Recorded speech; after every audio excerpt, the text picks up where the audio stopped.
Me live. Just getting the link here.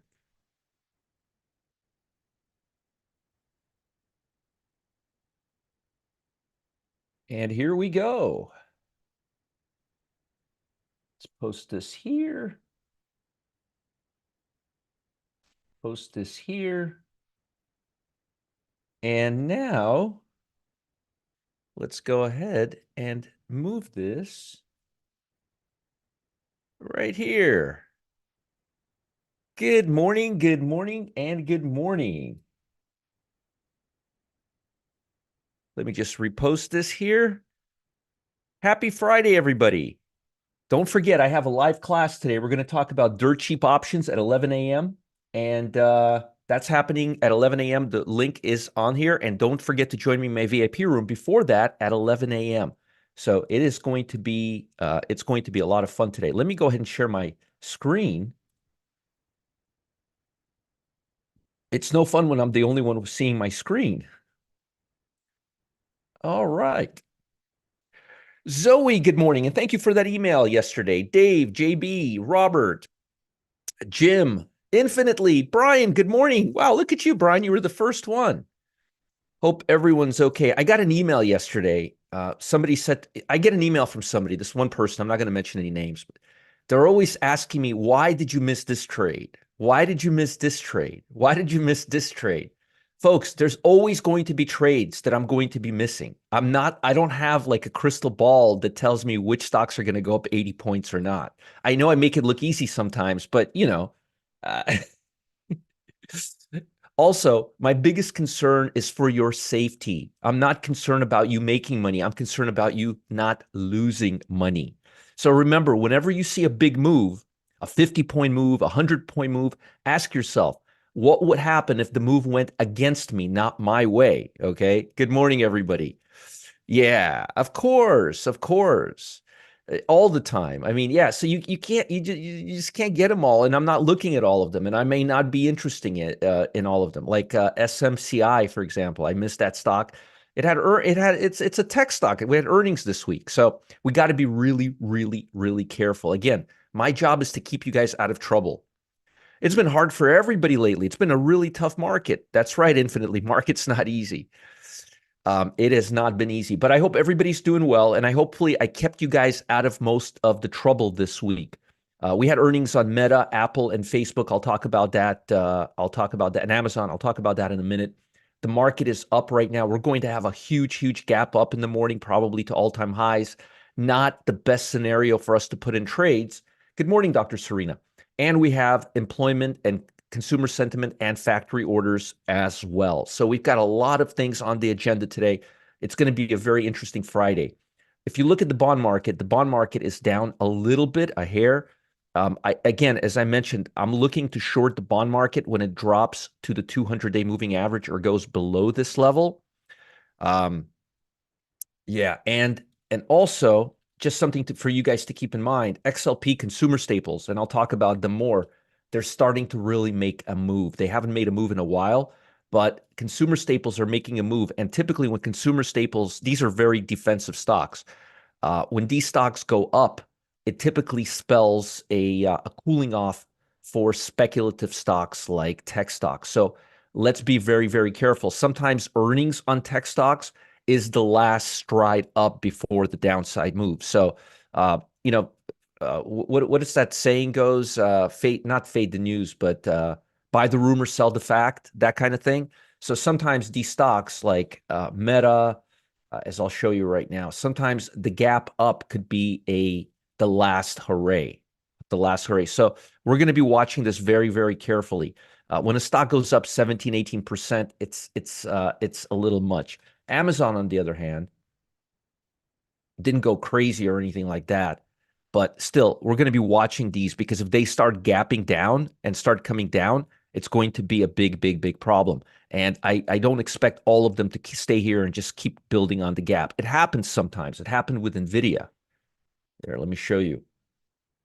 It happened last year, about a year ago, with NVIDIA. Here, right here. It happened right here, but it doesn't happen very often. All right. It just doesn't happen very often. So we got to be very careful. Sometimes it could be a runaway gap. Sometimes it could be the ending gap. So again, we got to be very, very cautious. Speaking of NVIDIA, if you're in the weekly cash flow, we sold some options right here. I'm going to take profit on them today. They should be worth a fraction of what we sold them for 2 days ago. I'll send an alert on that a little bit later. Also, volatility is not picking up as we thought it would. Remember, I said this level right here. I gave you this level, and I said if it breaks the 200-day moving average, it looks pretty good. So far, I'm not seeing that. So volatility is stable. As I mentioned, we have employment data, consumer sentiment, and factory orders. Notice consumer sentiment and factory orders are both happening at 10 a.m. So we're not going to take any action at the morning. We're going to wait. I know the employment report is coming out in 40 minutes. This will set the tone for the rest of the day, and it'll also give us an idea of how we should be dealing with these tech stock breakouts.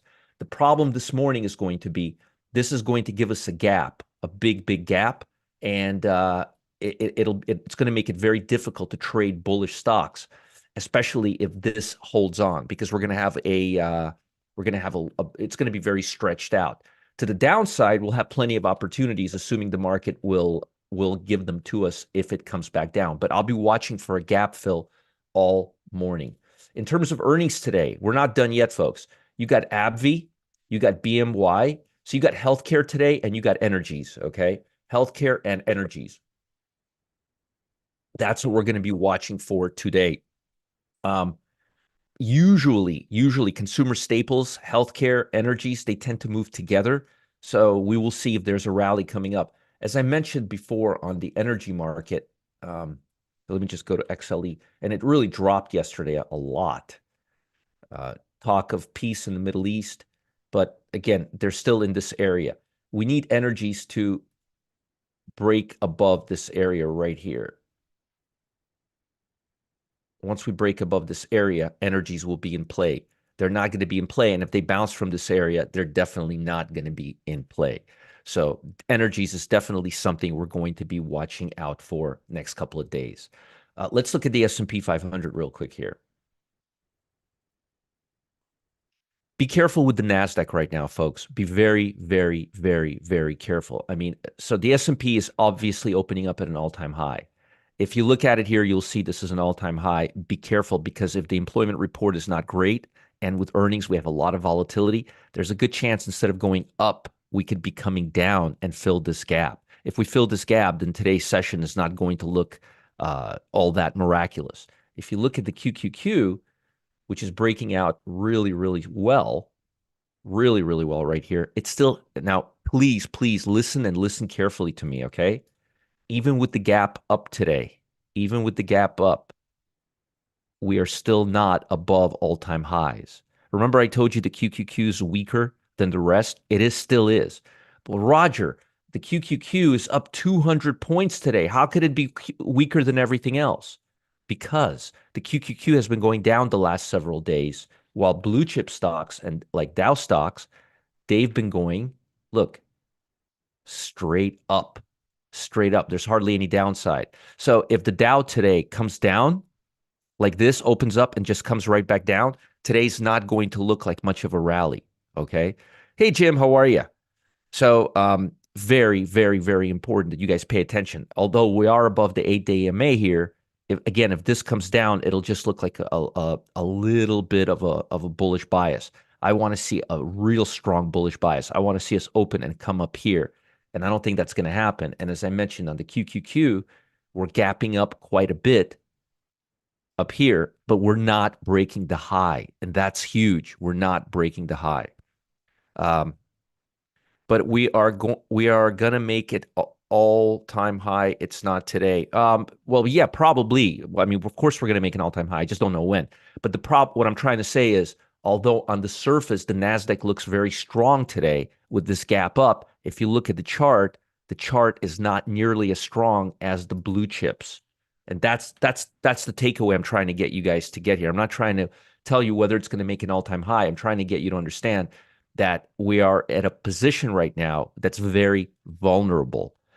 Yeah, we can make an all-time high. What's the point of making an all-time high and then just coming right back down here? Okay.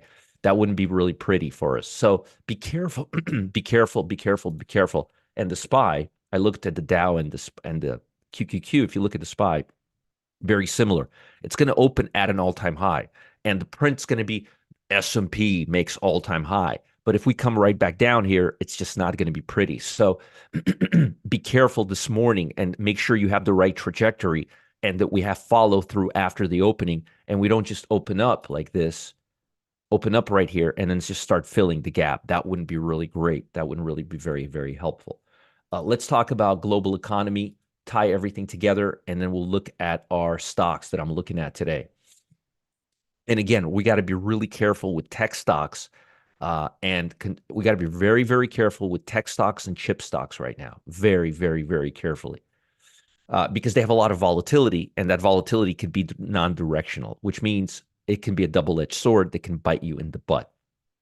Meta and Amazon had really good numbers. Apple did not. They are not doing well in China. That could really bite the market in the butt. Hey, Rochelle, how are you? Glad you joined us. Apple didn't do well. They reported weaker than expected sales in China. We were expecting that.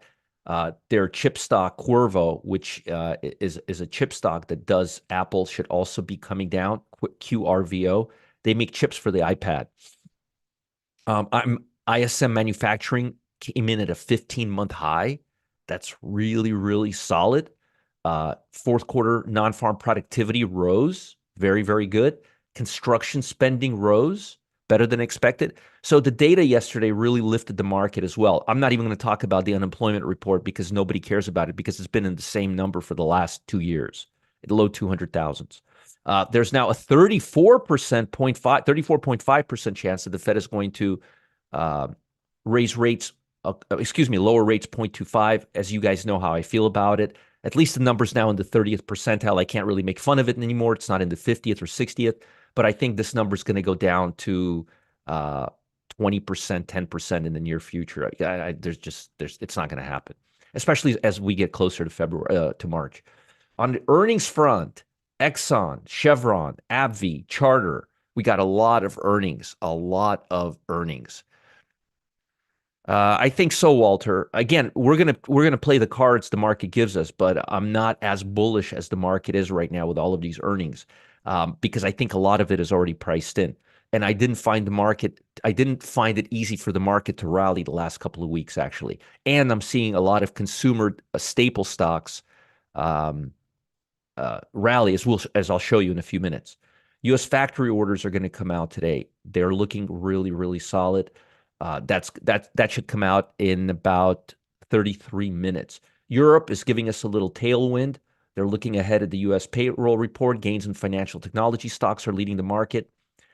China, sharply lower. We're getting wind in our face, logging in its worst week in 5 years. 5 years. As economic uncertainties continue to weigh on investor sentiment. Healthcare, information technology, semiconductors, and energy stocks left to decline. Folks, if you don't think this is going to put a weight on us today, I've got a bridge to sell you, okay? Nikkei closed higher, tracking overnight gains. They're following U.S. They're going to do whatever the U.S. does. That's where they're at right now. And Clorox soared overnight. They had really good returns. Microchip Technologies dropped 2%. Macy's went up. Retail, that's good. And again, we already know what happened with Meta, Amazon, and Apple, and we're going to be watching them very, very, very closely today. In terms of sectors, wanted to show you sectors. Let's see how the last 5 days have been treating us. Look at this. Look at what's the last 5 days. It's not technology. Consumer staples, healthcare, utilities, consumer discretionary. We got a little bit in here. Home builders, the Dow. Look at where the S&P is. Look at where semiconductors are. Look at where technology and QQQ are. This is the last 5 days. Semiconductors, technology, QQQ. Do you guys understanding that not everything is looking the way that this right here, 200 points up. Wow, it's strong, making all-time highs. Meanwhile, in terms of internals, market internals, look at where this has been the last 5 trading sessions. Okay? Why didn't the market go down with Powell not cutting rates in March? Because the report was fantastic. Good enough. The report was great. Economy's moving in the right direction. Just because people aren't getting it in March doesn't mean they're not going to get it in May. It's still a positive report. We're still moving in the right direction. I think people thought that the fact that it's not going to come out in March would be negative. It's not really a negative. It's just not that great. It's just not that much of a positive. That's all. All right. So I'm just letting you guys know. Again, don't argue with me, but look where QQQ technology and semiconductors are and communication. I'm just letting you know, last 5 days. And this is XSMH, XLK. These are major sectors. Last 5 days. So don't take today's report as a Goldilocks report, okay? Consumer staples, healthcare, utilities, home builders, basic materials, the Dow Jones, blue chips, blue chips, blue chips, blue chips, okay? So again, today's report was good, but I'm very, very hesitant to be in tech stocks right now because I think we're going to be topping out and starting to come down. And I've been wrong before, but the volatility is just driving me nuts right now. Let's put it this way. I'm going to be getting out of my spread on NVIDIA today that we have in the weekly cash flow. Okay, let's talk about stocks that are on the move right now. You're going to love these.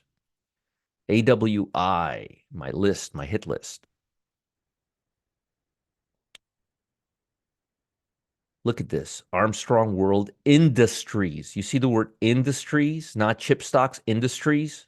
The stock is looking really good right now. You see SJ Smuckers.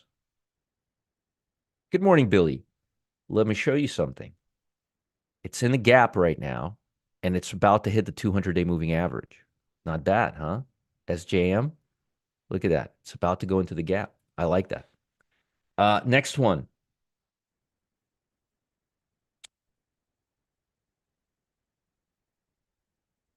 A ZEC. Look at this stock. I like the flatness, and I like how it's breaking out right now. KKR. Look at this trend. That's a nice trend. Real nice trend. TSCO. Are you guys getting value out of this? Is this helping you? Look at this Tractor Supply. Mamma mia. Costco. Look at Costco. This looks fantastic. Not a tech stock. Look at Ross Store. Not a tech stock. Not a tech stock. Okay. Yeah, I want to make sure this is helping you guys. Look at CHKP. Hey, Zoe. Good, good, good. Look at this stock. Checkpoint. Okay. Look at CTAS.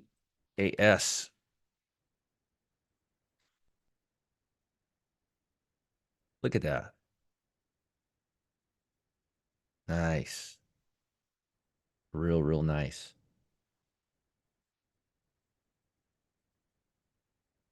And last one, Mossy. Those are my long picks. These are stocks I'm going to be looking at today. Look at how it crossed the 200-day moving average. Look at how it's filling the gap. This is a strong stock right now. Now let's talk about the short side, okay? Some stocks are starting to pop up on my short list. And again, this is not an exclusive list, but these are stocks that I'm going to be looking at this morning. Look at this stock. It's coming off. If the market starts coming off, what do you think will happen with this stock?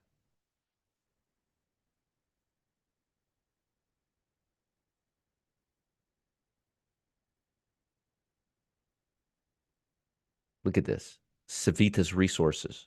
Nice, huh? NOG, Northern Oil and Gas. It doesn't look great right now. This stock that it's definitely not going forward. The stock looks like it's going backwards. I told you about this stock right here, by the way, at about 55. It's now at 43, and I'm still recommending it. Val. This is an interesting one. A big cap. Again, energies. Choppy. I don't like how choppy it is. That's the only thing. And last one, PRTA.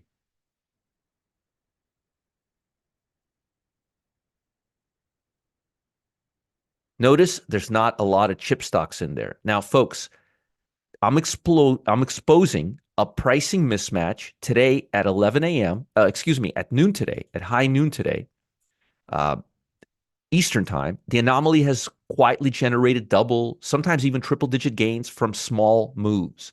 Does it sound far fetched? I was met with some skepticism, even with my publisher. So before you make up my mind, hear me out. Join me, Dirt Cheap Options Summit today at noon. It's an opportunity that you don't want to miss. And here is the link for you. And it's happening at noon. And my VIP room is happening today at 1 p.m. At 11 a.m. Sorry, I'm all over the place. It's Friday. VIP room at 11 a.m. and the class at noon. Please, please, please don't miss out. It's going to be a lot of fun.